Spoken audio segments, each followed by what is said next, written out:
안녕하세요. 눈뜨는 인생입니다. 오늘 제가 읽은 책은 불안한 것은 당연합니다. 저자는 한덕현, 출판사는 한빛비즈입니다. 누구나 불안하다.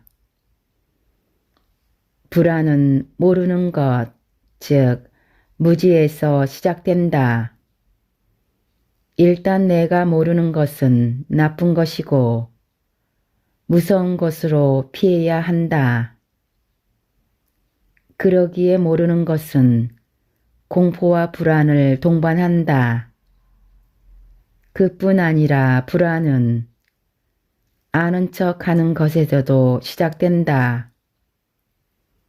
모르는 것을 안다고 스스로 속이면 죄책감이 자신을 괴롭힌다. 그것이 불안이다. 여기에 반드시 해야 한다는 일종의 의무가 추가되면 그 불안은 배가 된다. 무슨 일이 일어날지 모르는 상황에 반드시 무엇을 얻어야 하는 상황이 더해질 때 불안이 폭발하게 되는 것이다. 불안의 씨앗은 내 마음 안에 있다. 살면서 한 번도 불안을 경험해 보지 않은 사람이 있을까? 불안은 인간의 보편적인 심리 상태다.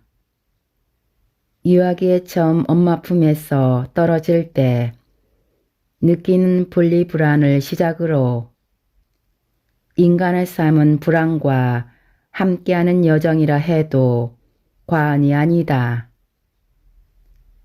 면접이나 시험 같은 중대사가 아니더라도 다음 달 해결해야 할 카드값처럼 일상적인 문제에서조차 우리는 너무 많은 시간을 걱정과 불안 속에서 보낸다.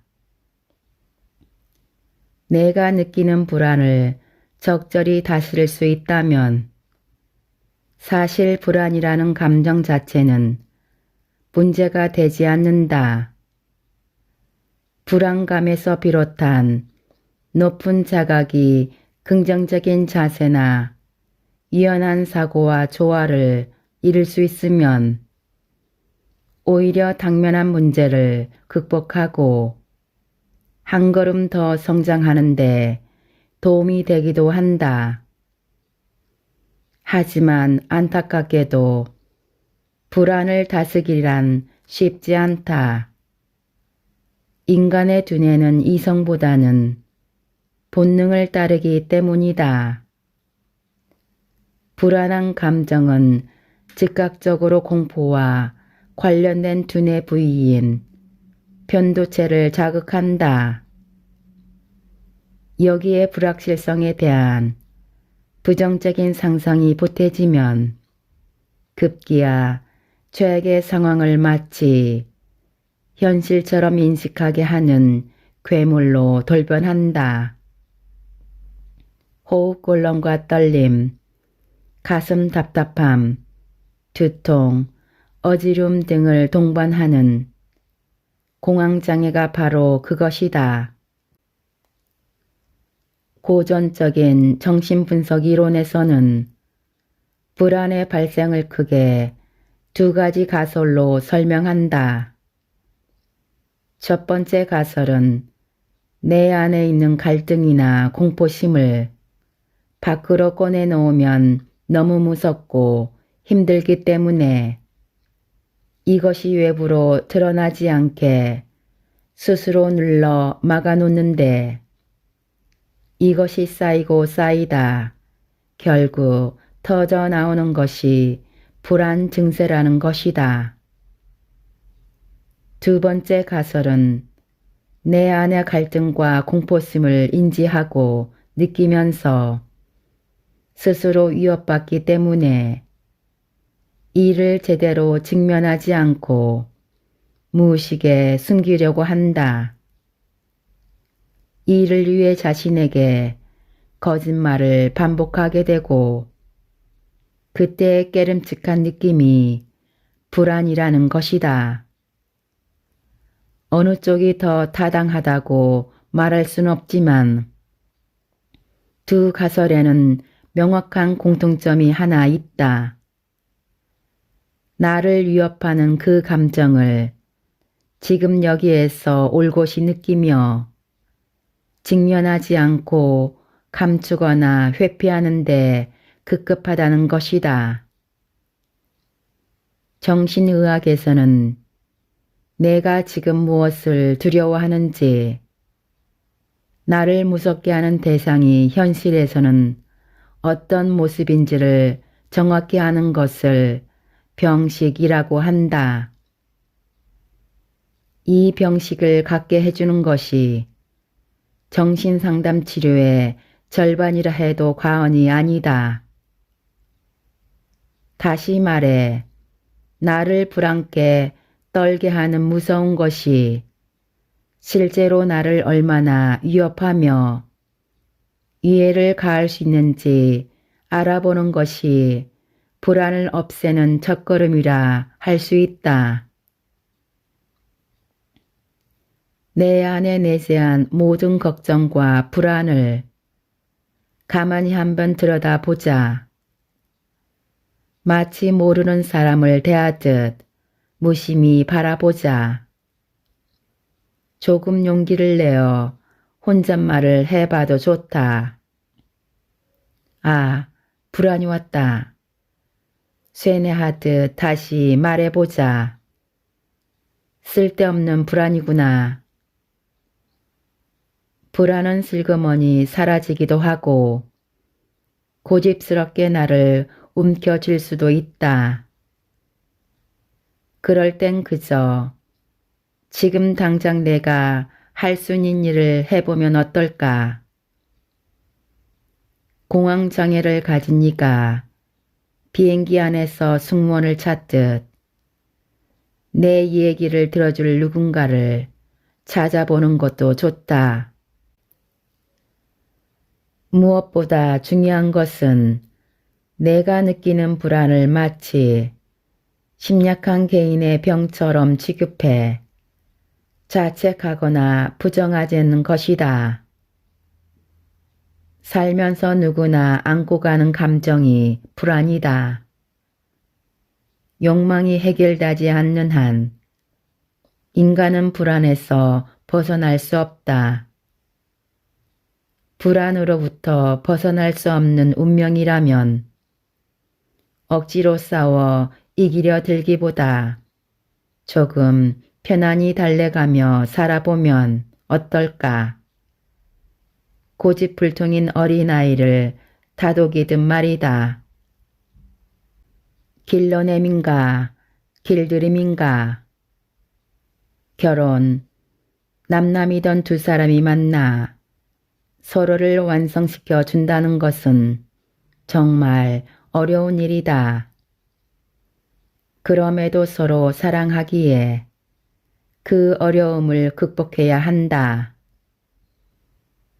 니체는 어려움을 극복하는 핵심적인 내용이 길러냄과 길들임의 차이에 있다고 말한다.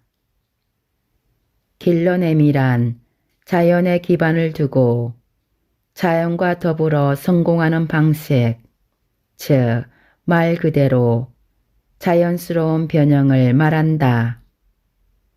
한편 길들임이란 자연을 거스르고 왜곡하면서 인간이 변형되는 것을 말한다. 이렇게 본다면 흔히 연애할 때는 서로를 길러내지만 결혼 후에는 서로를 길들이려 한다고 볼 수 있다.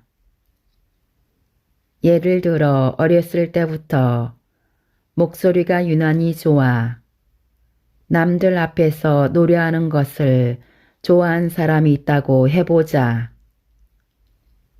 그 사람은 남들이 수십 번씩 들어도 외우지 못하는 노래를 한 번만 들어도 외울 수 있을 정도로 타고난 음감을 지니고 있다.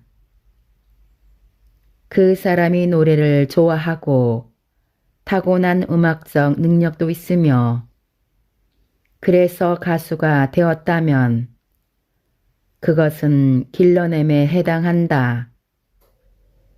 반면 노래를 좋아하고 능력도 뛰어난데 가수가 불안정한 직업이라 판단해 포기하고 사회와 부모가 인정하는 변호사가 되었다면 그것은 길들임이다. 노래를 좋아하고 잘해서 가수가 된 사람은 정말 행복한 사람이다. 많은 사람들이 자기가 좋아하는 것을 알면서도 과감하게 시도하지 못하기 때문이다. 자신의 욕망을 길러내기 위해 반드시 있어야 할 필요 조건은 자유다. 내가 원하는 바를 시행하려면 자유를 누릴 수 있어야 한다. 니체는 자유를 다음과 같이 해석했다. 첫째, 자기 자신에 대해 책임을 지려고 하는 것이다. 둘째, 자기가 원하는 바가 있으면 고난, 시련, 결핍, 심지어 죽음까지도 이겨내는 것이다. 셋째, 자기가 생각한 큰 뜻을 위해서는 다른 사람들의 희생을 당한다고 생각해도 마음에 가책이 없을 정도로 의미 있는 일이어야 한다. 니체가 말한 자유의 정의와는 반대로 정신분석학에서는 인간 행동의 소위 자유의지는 없다고 말한다. 즉, 인간은 자유의지에 따라 행동을 계획하는 것이 아니며 어떤 중차대한 의미를 두고 행동하는 게 아니라는 것이다. 인간이 행동하기 전에 이미 무의식적 선택에 의해 행동 의사가 정해지고 그 무의식적 의사를 행동으로 옮기는 것이다. 무의식은 과거의 경험과 행동 속에서 억압된 생각과 욕구를 포함한다. 이러한 생각과 욕구는 무의식에 꽁꽁 쌓여 있어서 외부 현실의 영향을 받지 않는다. 따라서 길러남과 길들임의 과정은 어느 한 사람에 의해 자연스럽게 길러지거나 자연스럽지 않은 방법으로 길들여지는 것이 아니다. 그 사람의 일생 동안 상대한 중요한 인물들이 전부 영향을 미치는 것이다. 지금 내 문제는 아내 혹은 남편과 관련된 것이지만 더 깊이 파고들면 내 부모 형제와 20년, 30여 년 전을 살면서 내가 겪은 갈등과 행복이 영향을 미치는 것일 수 있다. 또한 내 배우자가 살아온 과거도 똑같이 그 사람에게 영향을 주었을 것이다.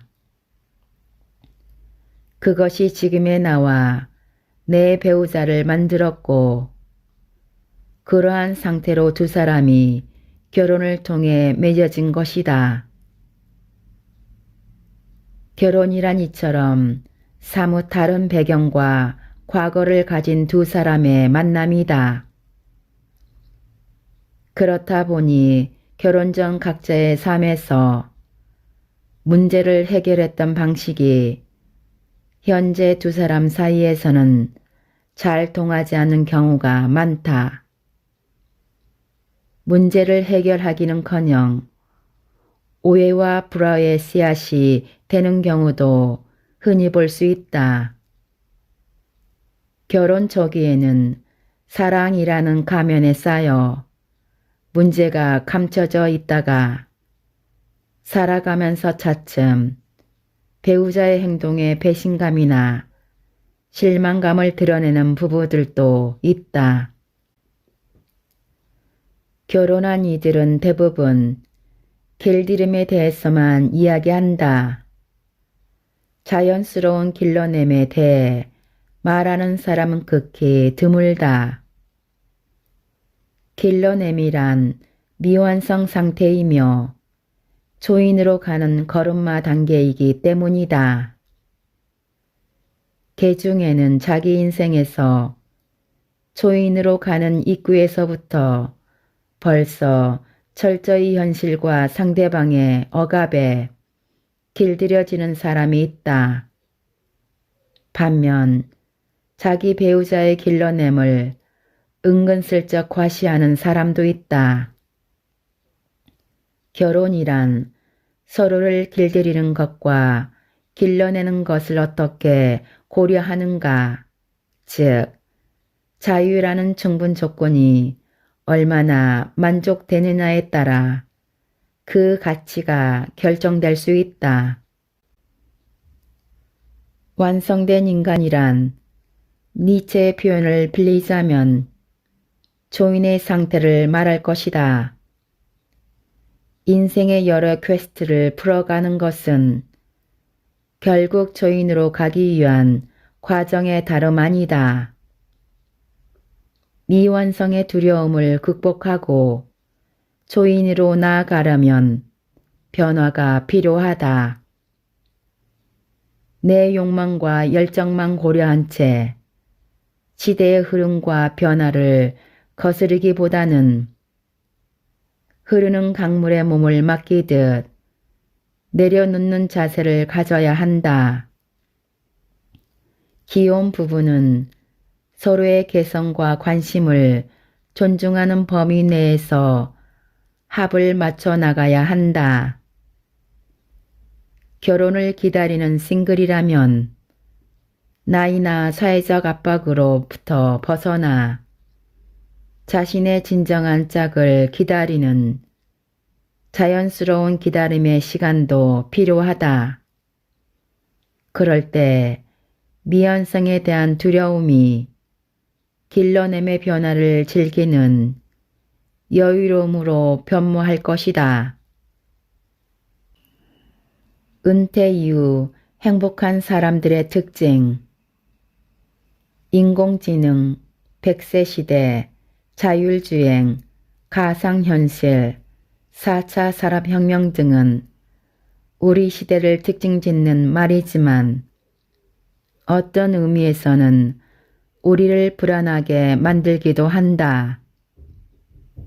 이세돌이나 커제 같은 바둑 천재들에게 승리를 거둔 인공지능이 인간을 지배하는 것은 시간 문제일 것이라는 시각도 있다. 언론은 인공지능 시대, 앞으로 5년 10년 내에 사라질 직업 같은 기사들을 내보내 불안을 부추긴다. 조기 은퇴가 우리 사회의 문제로 대두된 것은 벌써 수년 전이다. 마냥 일손이 귀하고 일자리가 남아돌아 대학만 졸업하면 어디든 골라갈 수 있는 시대가 언제였던가. 대학 도서관에서는 신입생 때부터 취직을 준비하는 학생들로 빈자를 찾기 힘들다. 회사에서는 40대가 넘으면 내가 이 일을 언제까지 할 수 있을까? 이거 아니면 할 줄 아는 게 없는데 어떻게 하지? 라는 불안감이 밀려온다. 직장에 다니고는 있지만 불안한 미래 때문에 스트레스를 받고 그렇게 한탄하는 동안 후배들이 치고 올라오니 더 빨리 직장에서 밀려나지는 않을까 노심초사한다. 프로스포츠 세계에서도 20, 30대에 한창 나이를 지나 30대 후반이 되면 많은 선수들이 은퇴를 준비한다. 운동선수들은 일반 직장인들보다 이른 나이에 은퇴하기 때문에 대부분 일찍부터 나름대로 은퇴를 준비한다. 그러나 20대부터 준비한 선수와 30대 후반에 준비한 선수는 결과를 놓고 볼 때 많은 차이를 보인다. 우리 주변에서도 간혹 그런 사람들을 볼 수 있다. 예를 들어 회사에서 35년간 인사부에 있었기 때문에 장사에는 전혀 소질이 없을 것 같은 사람이 커피 전문점 사장으로 성공하는가 하면 바이올린을 전공했지만 아이를 키우느라 거의 10년 넘게 바이올린에서 손을 놓은 여성이 다시 바이올린을 시작해 유명 레슨 선생님이 된 경우도 있다. 잠재되어 있던 이들의 능력이 다시 발휘되는 데는 아마도 준비라는 공통점이 있을 것이다. 누구나 준비를 하고 있는 것 같지만 실질적으로 제대로 준비하는 사람은 별로 많지 않다. 대부분은 지금 사정이 허락하는 대로 몸을 맡기고 편하니까 거기에 만족한다. 반면 준비하는 사람은 이 흐름에서 약간의 불편함을 느끼고 그것에 대처하려 한다. 여기에서 만족하면 안 돼 라는 작은 채찍질에서 시작해 가벼운 관심과 흥미를 좀 더 강도 높은 노력으로 이끈다. 결정적인 시기가 되면 과감하게 결단을 내리기도 한다. 문제는 인공지능이 아니다. 인공지능의 발전으로 많은 직종이 앞으로 몇 년 내에 사라질 거라고 하지만 모든 사람이 그런 직종에 종사하는 것은 아니다. 또한 무조건 인공지능 기술을 거부하는 것도 시대를 역행하는 태도다. 인공지능이 우리의 일상으로 깊숙이 들어온 지금 인공지능이 인간을 위협하는 존재라고 규정하기보다는 우선은 현실을 받아들여야 한다.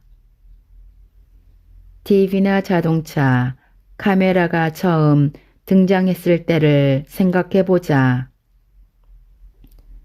자동차가 처음 나왔을 때도 더 이상은 말과 함께 지낼 수 없을 거라며 사람들은 거부감을 보였다. 카메라가 발명되었을 때는 사진을 찍으면 인간의 영혼을 빼앗긴다고 해서 두려워했다. TV가 미국에서 호황을 누리던 시절에 사람들은 TV를 바보 상자라고 부르며 아이들이 보지 못하게 온갖 방법을 동원했다. 인공지능 역시 시대의 흐름을 받아들이되 자신의 기준에 따라 득실을 따져 취할 수 있는 것은 적극적으로 취하고 버릴 것은 버리면 된다. 그 기준은 옛 것이든 현재의 것이든 상관없다. 그러나 있는 그대로를 받아들이지 않고 옛 기준을 적용해 선입견을 고집하고 그런 선입견을 남에게까지 강요하고 선동하면서 자신의 권위를 내세우는 것. 이것이 이른바 꼰대 짓이다. 요즘 예능에 등장하는 유행어를 몰라서 젊은이들의 언어를 이해하지 못한 채 나무라기만 하는 사람이 꼰대가 아니다. 과거에 묶여 자신을 스스로 변화시키고 발전시키려 하지 않고 자기 수중에 있는 것만 지키려 하는 사람이 꼰대다. 이처럼 새로운 문명이 처음 등장할 때 인간은 그에 대한 경외심을 불안으로 표현한다. 그것은 자신이 이 세상에 적응하며 여태껏 쌓아온 과거의 노력과 삶이 절대 권력을 가진 새로 창조물에 의해 없어지지 않을까 하는 소멸에 대한 불안에서 비롯한다.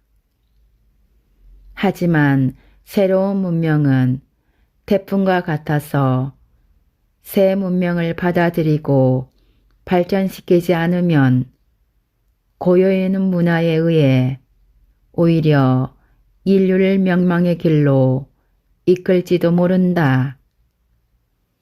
태풍은 전 세계 곳곳에 막대한 피해를 끼치지만 공기와 바다의 상층과 하층을 섞어 정화작용과 순환작용을 한다.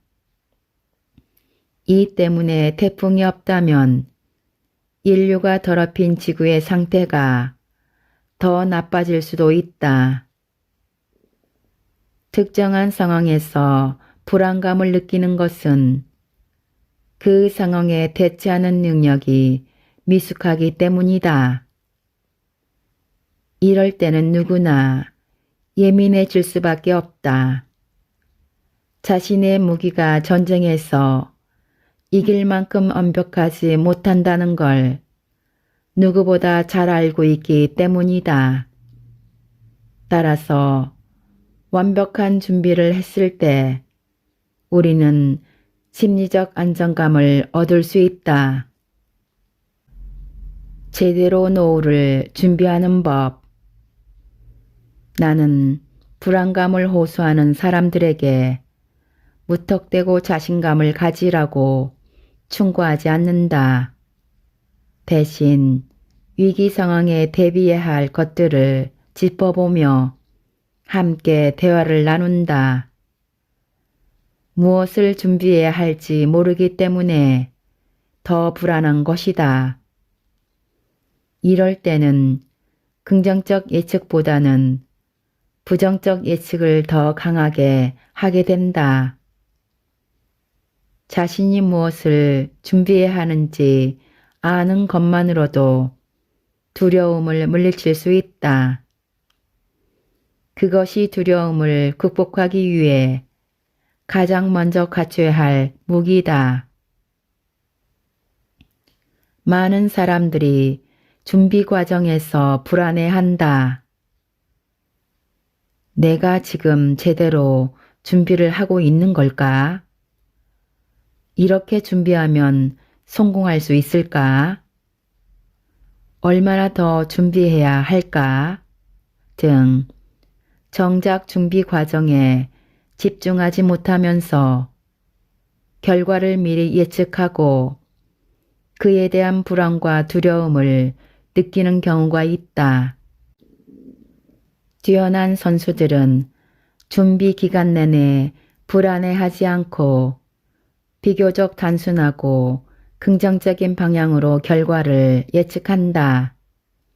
반면 실력에 비해 실전에서 성적이 저조한 선수들은 준비 과정에서 다양하고 복잡하게 결과를 예측한다. 대부분 부정적인 결과를 예측하고 그것과 관련해서 일어날 수 있는 모든 안 좋은 일들을 상상한다. 은퇴에 대한 불안을 없애는 방법 역시 제대로 준비하는 것이다. 너무 진부한 제안일지 모르지만 막상 제대로 준비한 사람이 드물기 때문에 강조하는 것이다. 취업을 준비하는 사람, 은퇴와 노후를 준비하는 사람이 일할 때나 공부할 때나 1학년 때나 4학년 때나 똑같은 목표를 갖는다면 당시에는 마음의 위안을 얻겠지만 불안은 사라지지 않을 것이다. 은퇴에 대한 불안이 큰 사람들과 이야기를 하다 보면 본인들이 모르고 있을 뿐 그들은 지금 하는 일은 물론이고 다른 어떤 일도 해낼 수 있는 능력이 있다는 걸 새삼 깨닫는다. 현재 자신의 위치를 파악하고 세상의 변화에 맞는 준비를 한다면 성취감과 자신감이 어우러져 올바른 길을 걷고 있다는 자기 확신이 생길 것이다. 스포츠 세계를 두고 어떤 사람은 진이는 못 모르고 덤비니까 쉬일 거라고 하지만 잘 모르고 하는 소리다. 무지의 용감함보다는 미지의 불안감이 더 크다. 미지의 불안이 고민이라면 우선 내가 무엇이 부족한지 자신의 위치부터 파악해야 한다. 그래야 불안과 공포를 피하든 극복하든 할 수 있지 않을까? 도전을 꼭 성공으로 마무리하지 않아도 괜찮다. 레이 크록은 나이 50에 새로운 도전 목표를 찾았고 그 도전에 확신을 가졌으며 확신대로 목표를 이루었다. 중년의 성공 스토리를 담은 이 영화는 이제 중년이 된 나도 뭔가 새로운 것에 도전해 성공할 수 있다는 설렘을 갖게 했다. 하지만 현실이 어디 그리 만만한가? 도전하기도 전에 어려울 거라고 지레 겁먹고 미리 포기해 버리거나 아예 도전 자체를 머릿속에서 지워버리기 일쑤인걸. 불안한 마음을 뒤로 하고 내 안의 도전 의지를 불태우며 성공을 다짐하지만 알다시피 성공 신화라는 건 누구에게나 주어지는 게 아니다. 인생 후반기에 접어든 중년에게 필요한 것은 성공 그 자체보다 인생의 궁극적 목표일지 모른다. 자라나는 청소년 시기에야 꿈을 가지고 이것저것 많은 목표를 세워보지만 성인이 되어서도 계속 뜬구름 잡는 꿈만 가지고 목표를 세우는 건 역시 곤란한 일이다. 정년 퇴직 후에 새로운 분야에 뛰어들어 성공하는 사람들을 보면 자신이 무엇을 잘하고 못하는지 역량을 냉철하게 파악한다. 그 안에서 자신의 소질을 발견하고 어디에 초점을 맞춰야 하는지 정확히 알고 접근하는 사람들이 성공을 거머쥔다. 나이가 들수록 삶의 목표가 없다고 말하는 사람이 많다. 새로운 도전을 하려는 야망 자체도 사그라든 지 오래다. 이럴 때는 한 번쯤 내 인생의 궁극적 목표를 떠올려 볼 필요가 있다. 긍정적인 목표에는 항상 의미가 담겨 있다. 최종 목표로 가는 과정에서 기회나 도전을 꼭 성공으로 마무리할 필요는 없다. 큰 성공을 거두지 못했지만 하루하루 열심히 살아가는 우리의 평범한 삶도 도전하는 과정 속에서 큰 감동이 있기 때문이다. 지금까지 불안한 것은 당연합니다에서 일부 요약 발췌하여 읽어드렸습니다. 눈뜨는 인생의 리뷰 한마디는 아래 댓글에 있습니다. 감사합니다.